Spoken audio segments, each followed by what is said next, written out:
You're not avoiding people. You're practicing advanced emotional scheduling. You could install a mute button on annoying people? A permanent one? The kind that silences not only their voice, but also their existence in your reality? A bit extreme, perhaps. But we've all felt that urge. That's where Jung comes in. He wouldn't have suggested a mute button, of course. He was far too insightful for such a simple solution. Instead, he might have said something like, your shadow is projecting itself onto that particularly irritating individual. Therapy is expensive. But repeating the same mistake 47 times is free. Tired of letting others' negativity drain your precious life force? I have a Jungian solution, maybe. It involves less exorcism and more self-reflection, I promise. Think of it as emotional spring cleaning. Instead of dust bunnies, you're dealing with deeply ingrained behavioral patterns. Picture this. You're stuck in traffic. The guy behind you is honking incessantly, and your inner volcano threatens to erupt. That simmering rage, that bubbling resentment, we've all been there. It's exhausting, isn't it? It feels like you're battling an external force. But Jung might suggest otherwise. He'd say, my dear, you're fighting a reflection of yourself. Your subconscious holds more opinions than a food critic. That simmering rage, that bubbling resentment, it's a familiar feeling, isn't it? Like a pressure cooker about to blow its gasket. Often, the trigger seems so external, so unrelated to our inner world. But Jung, that wise old Swiss psychiatrist, would gently disagree. Carl Jung, the master of the shadow self, understood this frustration perfectly.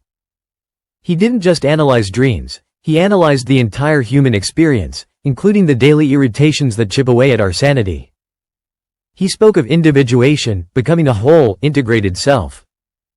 This process, Jung argued, involves confronting one's own shadow, those parts of oneself one represses, often projecting them onto others. That honking driver in traffic? He might just be a mirror reflecting your own inner turmoil. You're not overthinking, you're underacting. The real monster, it turns out, wasn't the person in the Honda Civic. It was the repressed rage about your childhood hamster's untimely death. Or perhaps it's the unresolved issues with your 5th grade nemesis, Brenda, who stole your glitter glue. We all have these hidden gremlins, don't we? Little emotional landmines buried deep within our psyches, waiting to explode at the slightest provocation. It's easy to blame the external world, the traffic, the honking, Brenda's glitter glue-related crimes against humanity. But Jung suggests digging a little deeper. He'd say, honey, that's not a problem, that's a symptom. The external triggers are just the match, the inner turmoil is the gasoline. Think of it like this, your emotions are a bit like a weather forecast. Sometimes it's sunny, sometimes it's a torrential downpour of existential dread. And sometimes that downpour is merely a reflection of a leaky roof in your own inner world. Imagine your anger as a boomerang. You throw it at someone, expecting it to hit them. But it always returns to you, hitting harder. Jungian psychology views the external world as a mirror reflecting our inner state. The more you project your shadow onto others, the more it magnifies your own inner conflicts. That annoying person becomes a symbol of your own unacknowledged flaws, a walking, talking manifestation of your own repressed issues. It's a cosmic joke, really. It's not about becoming a passive doormat, it's about understanding the root of your reactions. This isn't about suppressing your emotions, but about becoming conscious of them. It's about turning down the volume on the reactive part of your brain and turning up the volume on the thoughtful, self-aware part. It's like learning to surf. At first, you get knocked around by every wave. But eventually, you learn to ride them. You learn to understand the current and adjust your approach. The waves, in this case, are the annoying people, the triggers, and the external stressors. Your board is your self-awareness. This brings us to another crucial point, understanding the difference between reaction and response. A reaction is impulsive, fueled by emotion. A response is thoughtful and considered. Think of it like this. A reaction is like tripping over a rock. A response is like carefully stepping around it. Reactions are knee-jerk. Responses are carefully chosen. When you are constantly reacting, you are essentially letting your emotions drive the car, and that's a recipe for a major emotional fender bender. A response, on the other hand, allows you to be the driver, navigating the emotional landscape with intention and mindfulness. It is about choosing your path, not being swept away by the current. And that's where the real power of Jungian psychology comes in. It's not just about identifying the triggers, it's about understanding the why behind your reactions. Why does Brenda's glitter glue send you into a spiral of rage? What unresolved childhood trauma is she unconsciously mirroring? Probably not the hamster. Although that's a good starting point. The answer lies within. It's about becoming the detective of your own emotional landscape, uncovering the hidden clues that explain your reactions. It's a journey of self-discovery, a quest to understand the intricate workings of your own inner world. It's not always pretty, sometimes it's messy, sometimes it's downright terrifying. But it's also incredibly liberating. It's like cleaning out your emotional attic, a dusty, cobweb-filled space where forgotten traumas and unresolved conflicts lurk in the shadows. Once you start to clear the clutter, you'll find a whole lot more space for peace, calm, and genuine connection with yourself and others. And yes, maybe even a little less anger toward glitter glue enthusiasts. It's about understanding that your emotions aren't random, they're clues. They're whispers from your subconscious, trying to tell you something important. Ignoring them is like ignoring a smoke alarm, it might not be a fire yet, but it's definitely a warning sign. Learning to listen to those whispers, to decipher the language of your emotions, is key to unlocking a more peaceful and fulfilling life. It's about becoming the master of your own emotional ship, not a passenger tossed about by the waves of reactivity. Jung's concept of individuation isn't about suppressing your emotions, it's about understanding their source. It's like peeling back the layers of an onion. Each layer reveals a new level of understanding, a deeper insight into your own emotional landscape. You might start with the sharp sting of anger. But as you peel back, you uncover the underlying sadness, fear of vulnerability, and insecurity that fuels the reaction. At the core, you might find a deeply buried belief, perhaps a childhood experience that shaped your perception of the world. It's a journey of self-discovery, a quest to understand the why behind your emotional responses. It's not a quick fix, it's a process of continuous self-reflection. Think of it as emotional archaeology, carefully excavating the layers of your past to uncover the buried treasures of self-knowledge. And believe me, the treasures are worth the effort. The reward is a deeper understanding of yourself, a more compassionate view of others, and a life less filled with the irritating echoes of unresolved inner conflicts. Because, let's be honest, sometimes the most annoying people are just mirrors reflecting our own unprocessed baggage. That's the beauty and the terror of Jungian psychology. Imagine your anger as a boomerang. You throw it at someone, expecting it to hit them. But it always comes back to you, hitting harder. That's the essence of projection, a key concept in Jungian psychology. We often attribute our own undesirable qualities to others, unconsciously shielding ourselves from confronting those same traits within. It's a defense mechanism, a way to maintain a sense of self-worth by externalizing our inner turmoil. Jung believed that our unconscious mind, that vast, mysterious realm of thoughts and feelings we are often unaware of, plays a significant role in shaping our perceptions and reactions. It's like an iceberg, only a small part is visible above the surface, our conscious mind, while the vast majority lies hidden beneath, our unconscious. These hidden parts often influence our behavior in ways we don't fully comprehend. It's like a puppet show, with our conscious mind believing it is in control, while the unconscious pulls the strings. Funny, isn't it? We think we are directing our own lives. But the subconscious is the real director, calling the shots from the shadows. And sometimes, that director has a terrible sense of humor. This is not about blaming the unconscious, it's about understanding its influence on our lives. The more we understand the unconscious, the more control we gain over our reactions. This process of self-discovery, of integrating the conscious and unconscious aspects of ourselves, is what Jung called individuation. It's a lifelong journey, a continuous process of becoming more whole, more integrated, more authentically ourselves. It's not about becoming perfect, it's about becoming more self-aware. It's about understanding the motivations behind our reactions, rather than simply reacting. It's a journey of understanding the why behind the what. And honestly, sometimes, understanding that why is hilariously insightful. It reveals the often absurd reasons behind our anger, anxieties, and frustrations. It's like finally understanding the punchline to a joke you've been agonizing over for years. Imagine your anger as a mischievous gremlin trapped inside a glass jar. You shake the jar, interact with the trigger, and the gremlin throws a tantrum, rattling the glass and making a terrible racket. That racket is your anger, your reaction. But the gremlin is not inherently malicious, it's just frustrated, lonely, and hasn't found a healthier way to express itself. This, in essence, is Jung's concept of the shadow self manifesting. Jung believed that our external reactions often mirror our internal struggles. The gremlin's tantrum isn't about the jar, it's about the gremlin's own internal state. Similarly, our anger toward others often reflects unresolved issues within ourselves. It's not about suppressing the gremlin, it's about understanding why it's so angry and finding ways to help it feel calmer.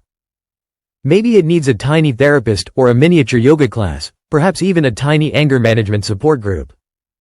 The possibilities are endless. The point is, you're not just dealing with the anger, you're addressing the root cause, the hidden gremlin within. It's a journey of self-discovery, of understanding the inner workings of your own emotional landscape. And, as with any good self-discovery journey, it's bound to be a little funny along the way. Jungian psychology isn't about magically silencing your inner critic, it's about understanding its surprisingly witty commentary. It's about recognizing that the annoying coworker who constantly interrupts isn't just annoying. They're a mirror reflecting your own anxieties about being unheard. Or maybe, just maybe, they're secretly a performance artist testing your patience. You never know. This isn't about suppressing your emotions, but about understanding their origin stories. Think of your emotions as characters in a play, each with its own motivations, backstory, and dramatic flair. Understanding their roles allows you to direct the play, rather than being a passive audience member. The process of individuation, therefore, is a form of self-authorship. You are not just reacting, you are crafting your narrative, consciously choosing how to respond to life's challenges. It's about taking control of the script, even if the script includes a grumpy gremlin and a surprisingly insightful inner critic. It's about finding humor in the chaos, embracing the absurdity, and accepting that sometimes the best way to deal with your shadow self is to laugh at it. After all, what is life without a little darkly comedic self-reflection? Jung believed that confronting your shadow self, those parts of you that you try to hide, is key to becoming a whole person. It's like cleaning out your attic, you might find some dusty old treasures, but also a lot of cobwebs and maybe a mummified hamster. Don't ask. The point is, you cannot ignore the mess, you must face it. Facing your shadow self does not mean you suddenly become a saint, it means you become more self-aware. Think of it this way, your shadow self is a reflection, not of the outside world, but of your inner world. The more you try to ignore it, the bigger and more distorted it becomes. It's like trying to hide a pimple with a giant hat, it only draws more attention to it. So instead of hiding, why not embrace the pimple? Or, treat it. The same principle applies to your shadow self. Understanding it is the first step toward integrating it, toward becoming a more complete and self-aware individual. This isn't about becoming perfect, it's about becoming more honest with yourself, and maybe, just maybe, a little funnier along the way. Because let's face it, life's too short to take yourself too seriously. Besides, a good laugh can work wonders even on the grumpiest gremlin. It's not about suppressing your emotions, it's about understanding their origins. Think of it this way, your emotions are messengers, delivering important information about your inner world. Ignoring them is like ignoring a smoke alarm, eventually, the house burns down. But understanding the message allows you to address the underlying issue, preventing future fires, metaphorically speaking, of course. You're not trying to become emotionless, you're becoming emotionally intelligent. You're learning to listen to what your emotions are trying to tell you. This isn't some mystical, woo-woo concept, it's practical self-improvement. It's about self-compassion, recognizing that your reactions are often rooted in past experiences, unresolved conflicts, or unmet needs. It's about acknowledging that you are human and humans are messy, complicated creatures. We are not always rational, logical beings. Sometimes we are driven by primal instincts, subconscious desires, and the occasional rogue gremlin. And that's okay. The goal isn't perfection, it's self-awareness. It's about understanding your own internal landscape, your emotional terrain, and navigating it with greater wisdom and compassion. It's about recognizing your triggers, understanding the patterns, and responding thoughtfully instead of reacting impulsively. Think of it as upgrading your emotional operating system, from react to respond. It's a journey, not a destination, and it's a journey worth taking. Because the rewards are well worth the effort. The ability to navigate your emotions effectively is a superpower. It's the key to unlocking a more peaceful, fulfilling, and hilarious life. Turns out, the real monster wasn't the guy in the Honda Civic. It was the repressed rage about your childhood hamster's untimely demise. Who knew a tiny, fluffy rodent could hold so much emotional baggage? We all have those seemingly insignificant events that secretly run the show, don't we? It's like your subconscious is a mischievous gremlin hoarding emotional candy wrappers. You think you've dealt with it. But then bam! A traffic jam, and suddenly you're reliving the hamster funeral all over again. The key is to unpack those wrappers, acknowledge the emotions, understand their source, and then toss them. It's surprisingly liberating. Seriously, try it. You might even find that the gremlin starts offering you less emotionally charged junk food. Maybe. Or maybe it will just start hoarding potato chip bags instead. Either way, progress is progress, right? And who knows, maybe your next therapy session will be a lot shorter. Unless, of course, the gremlin decides to throw a full-blown party with all those emotional candy wrappers. In that case, call me, I'll bring the popcorn. The realization dawns. That honking guy in traffic? He's just a trigger, a reflection of your own impatience and frustration. It wasn't about him, it was about you. You see, Jung believed our external world is a mirror, reflecting our inner state. So that irritating coworker, the perpetually late bus driver, they're all characters in your personal drama, playing out roles dictated by your unconscious. It's like your mind is staging a play, and you're both the director and the star, often playing the role of the perpetually frustrated protagonist. You're not just reacting to them, you're reacting to the parts of yourself you haven't yet integrated. It's a bit like that time your childhood best friend revealed they were secretly a Ninja Turtle fanatic. Shocking, right? But then you realize you secretly love Ninja Turtles, too. We project our hidden selves onto others, creating a bizarre mirror image of our inner world. It's not about suppressing those emotions, but about understanding their source. It's about becoming conscious of the internal narrative you're creating and rewriting it into something less dramatic, something more aligned with your true self. Think of it as editing your inner movie, less screaming, more introspection, much less honking. This isn't about suppressing those emotions, it's about understanding their origin. Think of it as detective work. But instead of solving a crime, you're solving the mystery of you.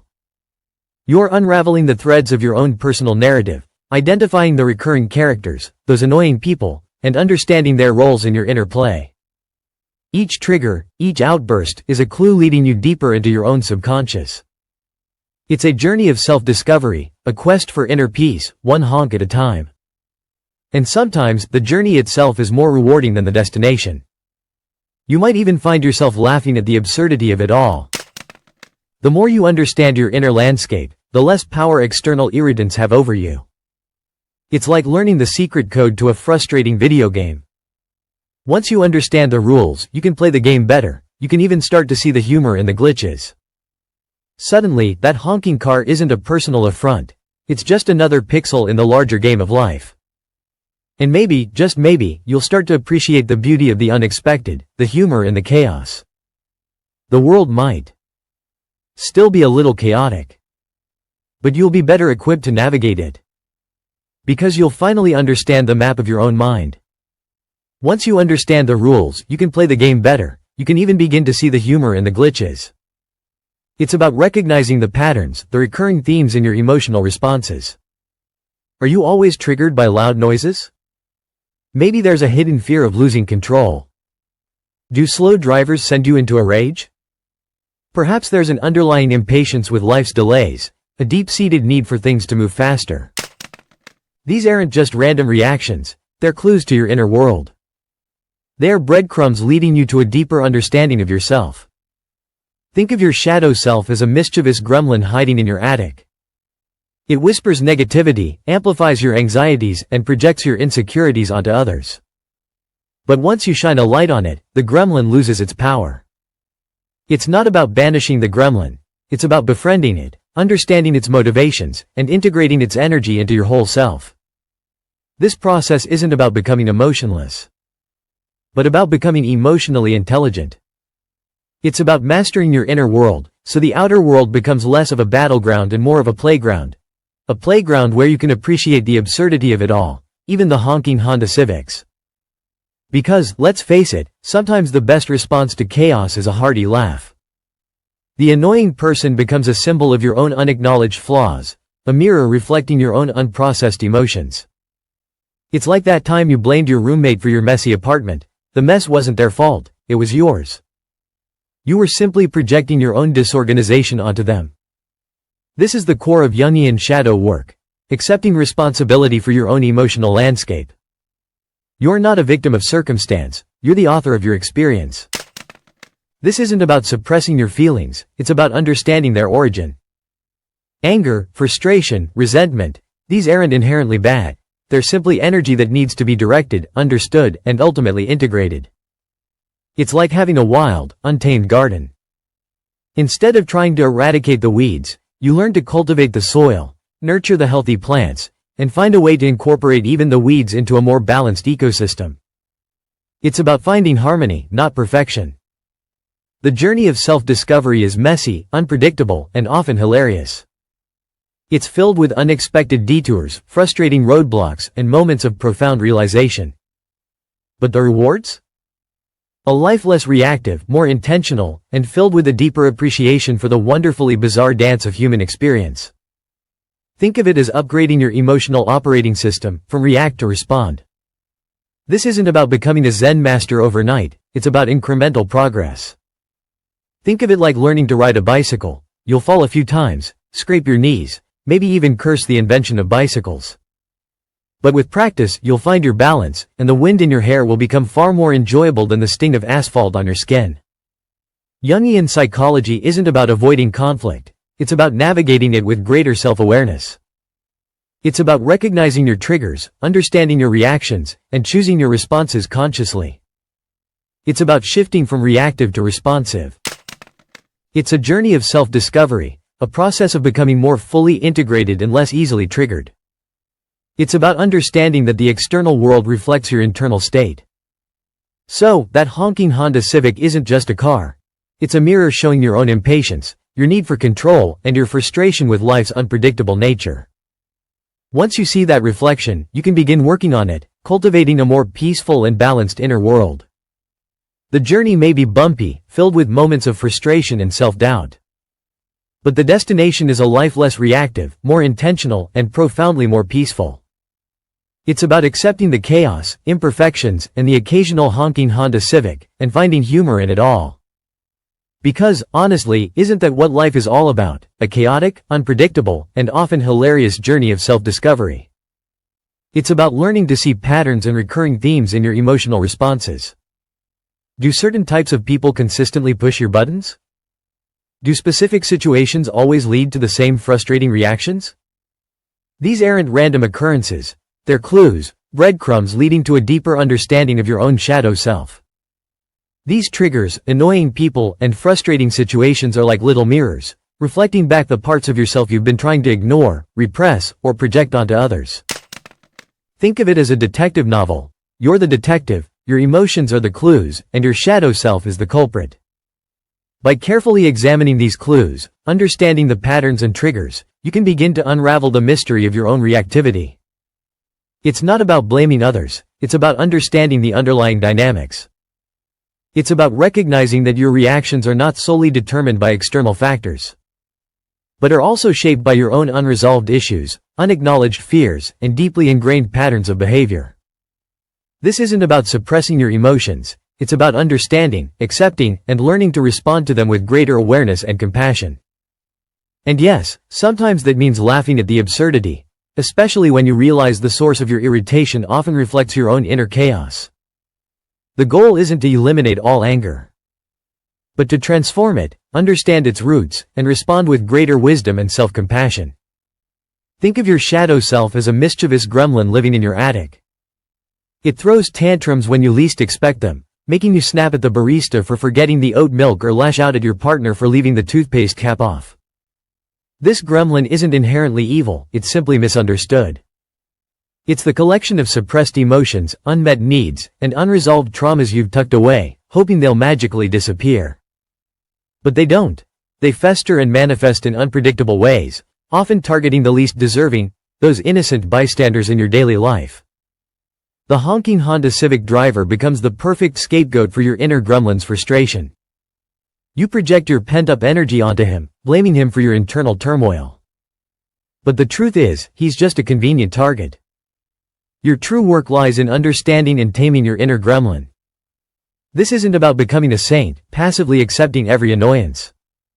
It's about becoming a skilled detective of your own emotional landscape, noticing the patterns, understanding the triggers, and learning to respond rather than react.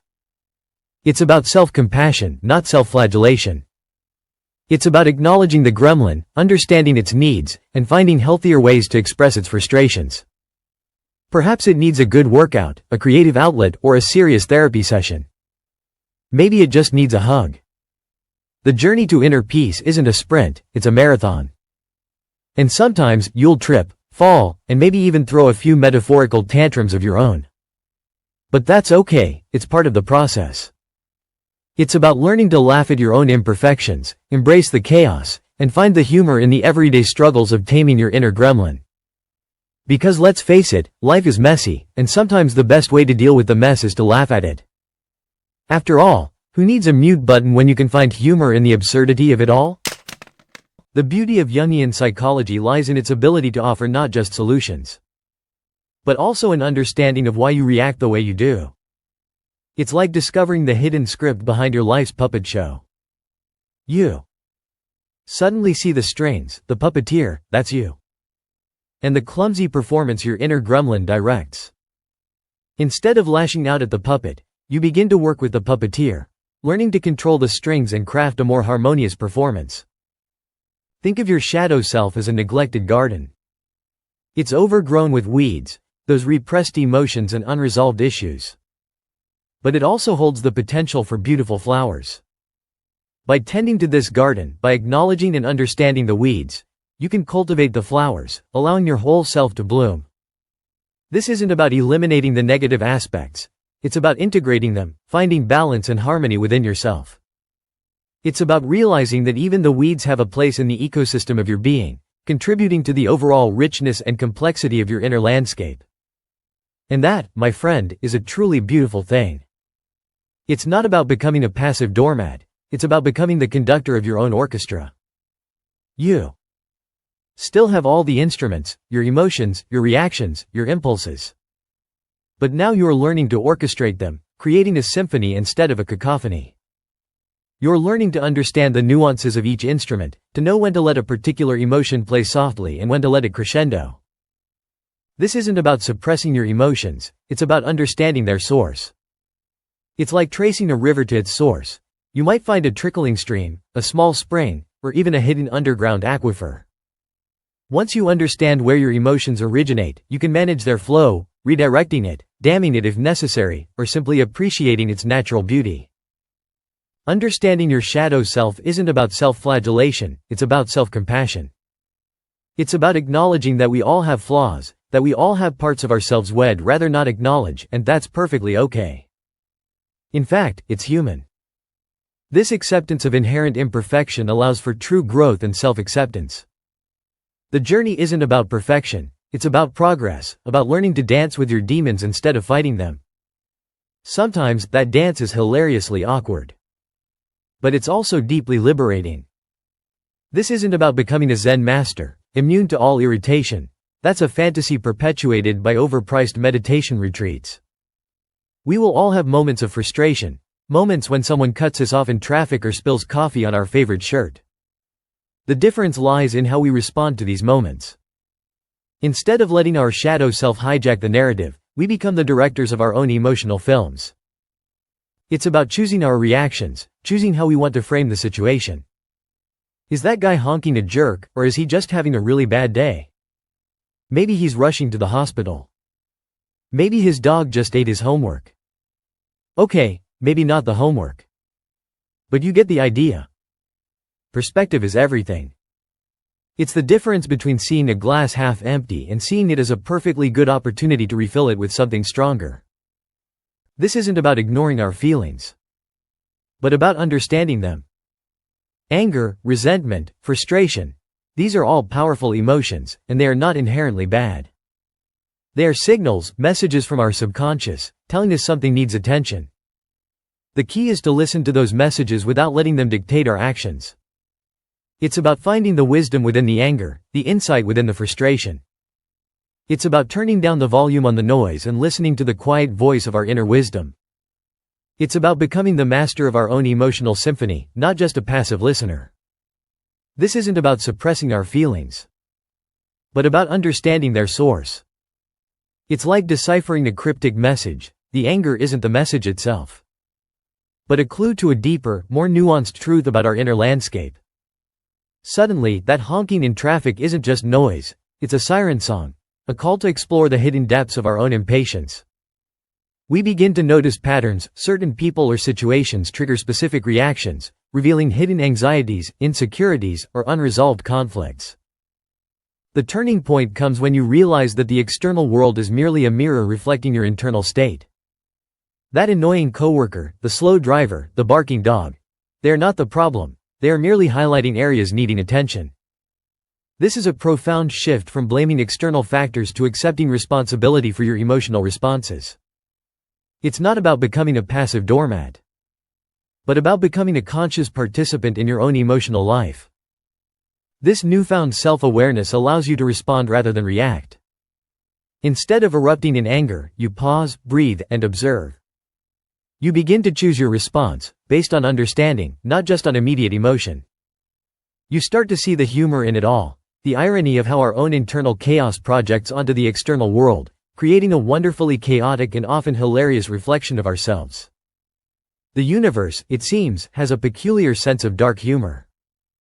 It's a humbling, but ultimately liberating, realization. The realization dawns slowly, like the sun rising over a turbulent sea. It's not a sudden epiphany, but a gradual unfolding of understanding. The honking car, the rude barista, the slow walker, they're not the source of your frustration. They're merely catalysts, highlighting unresolved tensions within. It's like finally understanding the punchline to a joke you've been agonizing over for years. The laughter that follows is not just relief, it's the release of pent-up tension, the sudden clarity that makes everything seem smaller, somehow less threatening. This isn't about becoming a saint, it's about becoming a more conscious human being. You are still capable of feeling anger, frustration, and even irritation. The difference is that now you understand the why behind those feelings. You are no longer a puppet on the strings of subconscious reactions. You're the puppeteer, pulling the strings of your own emotions. You see the humor in it now, the irony of how our inner world paints such vivid pictures on the canvas of our external reality. The world becomes a hilarious mirror, reflecting our own internal struggles with often absurd accuracy. It's a darkly comedic masterpiece, unfolding before your very eyes. And you, my friend, are the director, the star, and the audience all rolled into one. The realization dawns. That honking driver in traffic? He's not just an annoyance, he's a mirror reflecting your own impatience. You're not reacting to him, you're reacting to something within yourself that he has triggered. It's a subtle, but powerful shift in perspective.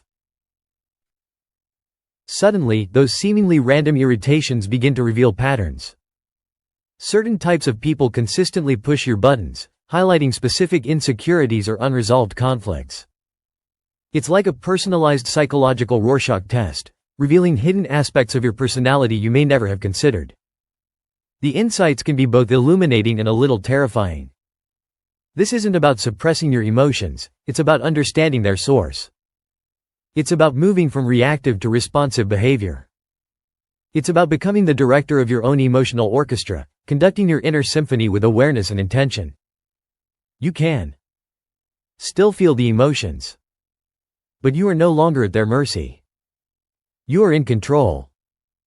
You begin to choose your responses, not react to them. You are not magically immune to annoyance, but you are equipped to handle it with more grace, more understanding, and even a touch of dark humor. The world still has its share of frustrating people, but you have gained a superpower: the ability to see the comedy in the chaos, the absurdity in everyday annoyances.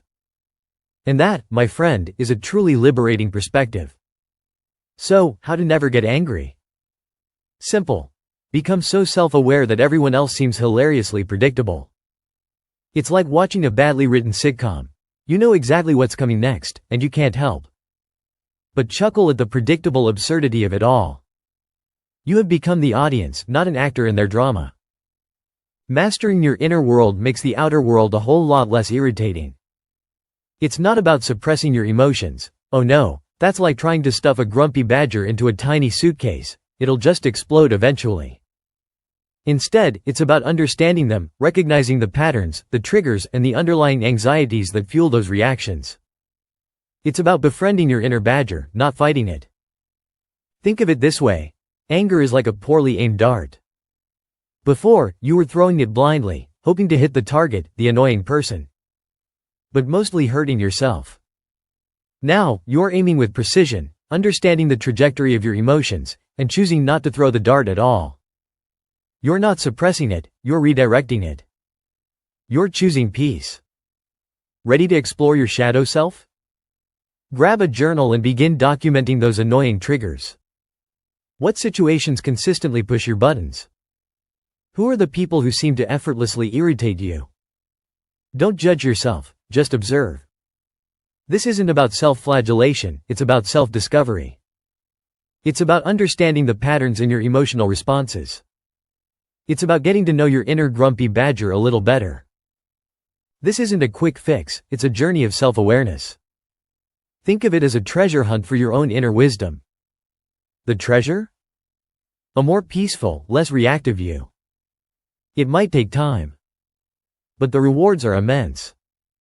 You'll find yourself handling life's little annoyances with newfound grace, a sprinkle of amusement, and far less internal combustion. Let's unpack your inner demons: one honking Honda Civic, one passive-aggressive email, one frustrating coworker at a time. We'll delve into the fascinating world of Jungian psychology, and together we'll learn to navigate the sometimes messy, often hilarious landscape of the human psyche. Are you in? Because, honestly, even I am curious to see what we uncover. Your social media thinks it's being meaningful when it's actually meaningless. That's the superficial layer, the curated highlight reel. But beneath the surface lies a deeper, more complex truth about our emotional landscape. We often project our inner turmoil onto the world around us, mistaking external triggers for the root cause of our discomfort. Picture this. You're at a family gathering, and Uncle Barry starts regaling everyone with his latest conspiracy theory. Your eye starts twitching, your jaw clenches, and suddenly, you're fuming. But is Uncle Barry really the problem, or is he merely a catalyst for something deeper? Carl Jung, a Swiss psychiatrist and psychoanalyst, would argue that Uncle Barry is a mirror, reflecting your own unresolved anxieties.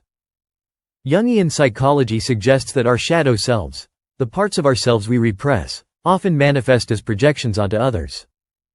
We see our own flaws and insecurities magnified in the people around us. It's like the old saying, hurt people hurt people. We often lash out at others not because of their actions, but because of our own unprocessed emotional baggage. That simmering resentment you feel toward Uncle Barry might reflect your own fear of being unconventional, of holding unpopular beliefs, or perhaps even of feeling unseen and unheard. The humor, of course, lies in our tendency to blame the messenger for the message, mistaking the symptom for the disease. It's like blaming the thermometer for a fever. Uncle Barry is merely the thermometer, your unresolved issues are the fever. The real work lies in understanding and addressing the root cause, not just silencing the messenger. Understanding your shadow self is not about becoming a passive doormat. It's about becoming a more conscious and compassionate observer of your own emotional responses. It's about recognizing patterns, triggers, and the underlying anxieties that fuel those reactions. It's about befriending your inner badger, not fighting it. Because sometimes that grumpy badger is just trying to tell you something important. What do you think? Anyone with similar experiences, please comment below and check out the full video via the link below.